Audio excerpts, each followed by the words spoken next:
Hello friends, good morning. কেমন আছো তোমরা সকলে? আমি সুদীপ্তা চলে এসেছি নতুন আরও একটি ভিডিওর সাথে। সকাল সকাল উঠে রোজকার মতন আজকেও গেছিলাম মর্নিং ওয়াকে। তো মর্নিং ওয়াক কমপ্লিট হয়ে গেছে, এখন যাচ্ছি ঘরে যে ডেলি দিনকার মতন ওই গরম জল খেয়ে নিচ্ছি আর বসে বসে একটু ফোনটাকে দেখছিলাম। তো তারপর ঘরের টুকিটাকি কিছু কাজ আছে, সেগুলোকে সারবো। সেরে তারপরে যাব হচ্ছে বাজার করতে। আজকে সবজি বাজার অনেক কিছুই আনতে হবে। তো এখানে দেখে বুঝতেই পারছো যে রেডি হয়ে গেছি, ব্যাগ ট্যাগ হাতে নিয়ে বেরিয়ে পড়েছি। তো চলো তোমরাও আমার সাথে থাকো, দেখতে থাকো আমি কোথায় কোথায় যাই, কি করি।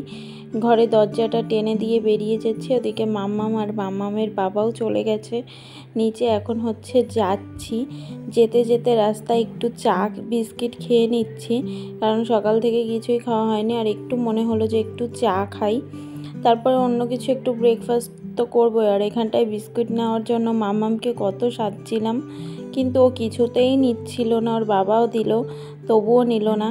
তারপর চলে এসেছিলাম সকালের ব্রেকফাস্ট করতে। আর আজকে ব্রেকফাস্ট করব ভেবেছিলাম একটু বাইরের থেকেই, যার জন্য এসেছিলাম। বাজার করা হয়ে গেছে। এখানে নিয়ে নিয়েছি 1 প্লেট মেহেন্দি বড়া, তার সাথে নিয়েছিলাম ইডলি। তো বেশ ভালোই হয়েছে, সকালের ব্রেকফাস্টের কোনো চাপ ছিল না। মাঝে মধ্যে তো একটু ছুটি পেলে ভালোই হয়। তারপর বাজার থেকে চলে এসেছি, আর আজকে ব্যাগ ভর্তি অনেক কিছু বাজার করে নিয়ে এসেছি।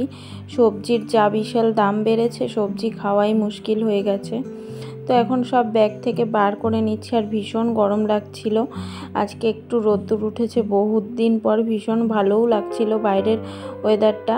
যদিও এখানে বৃষ্টি নেই খুব একটা, মাঝে মধ্যে একটু একটু হয়, কিন্তু রোদ্দুরটা অনেক দিন পরই উঠেছি।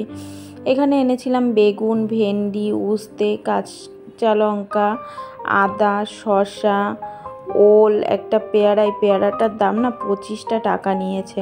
কুমড়ো আর কচুরমুখী। তো আর সাথে এনেছিলাম কাতলা মাছ। আর ওই যে পেয়ারাটা দেখতে পেলে, ওই পেয়ারাটা এখানে না কাঁচা পেয়ারা খায় না, পাকা পেয়ারা খায়। অনেক খুঁজে বেছে এই পেয়ারাটা নিয়ে এসেছিলাম, মাখা খাবো দেখে। তো এখানটায় ঘরে এসে আমার সব কিছু গুছিয়ে স্নান করা হয়ে গেছে, মাম্মামকেও স্নান করিয়ে দিয়েছি। তারপরে এখানে রান্নার জোগাড় করে নিয়েছি, যা যা রান্না বান্না আর কি করব এখানটায় তোমাদেরকে একটু দেখাচ্ছিলাম। তারপর এখানে রান্নাও বসিয়ে দিয়েছি। আজকে বেশি একটা ঝামেলার রান্না নেই, যার জন্য রান্নাটা তাড়াতাড়ি হয়েই গেছে। আর ওখানটায় পাতা দেখে বুঝতেই পারছো যে আজকে আমি শিল নোড়াতে মশলা করেছি। হ্যাঁ, মাঝে মধ্যেই করি শিল নোড়াতে মশলা, তো আজকেও করেছিলাম। তো এখন আমি এখানে করছিলাম হচ্ছে ঢেঁড়সটাকে সর্ষে পোস্ত দিয়ে আর কি। আর সাথে করেছিলাম ওই যে আলু বেগুন দিয়ে মাছের তরকারি, আর ছিল কুমড়ো ভাজা, আর উস্তে দিয়ে আলু দিয়ে সিদ্ধও বসিয়ে দিয়েছিলাম। বন্ধুরা, আমার ভিডিওগুলো তোমাদের কেমন লাগছে, আমার এই ছোট্ট ছোট্ট মিনি ব্লগগুলো অবশ্যই তোমরা কমেন্টে জানাতে পারো। আর এখানে পেয়ারাটা মাখা করব বলে এর মধ্যে দিয়েছিলাম কাঁচা লঙ্কা থেতো করে, সাথে কাসুন্দি সস, টমেটো সস, আর দিয়েছিলাম লবণ।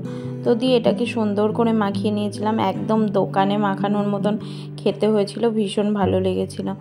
আর এখানটায় আলু বেগুন দিয়ে মাছের ঝোলটা টকবক করে ফুটছিল। তারপরে এখানে রান্না বান্না রেডি হয়ে গেছে। এখানে কুমড়ো ভাজা করেছিলাম সর্ষে ফোড়ন দিয়ে, বেশ ভালো লাগে খেতে এটা। আর এখানটায় সর্ষে পোস্ত দিয়ে ঢেঁড়স চচ্চড়ি করেছিলাম। ঢেঁড়স আমি খুব একটা খাই না, আমার প্রচণ্ড অ্যালার্জির সমস্যা হয়, তবুও এনেছিলাম। সব সময় সব কিছুতে অত কন্ট্রোল করা যায় না। তো বন্ধুরা, তোমরা ভালো থেকো, সুস্থ থেকো, টাটা।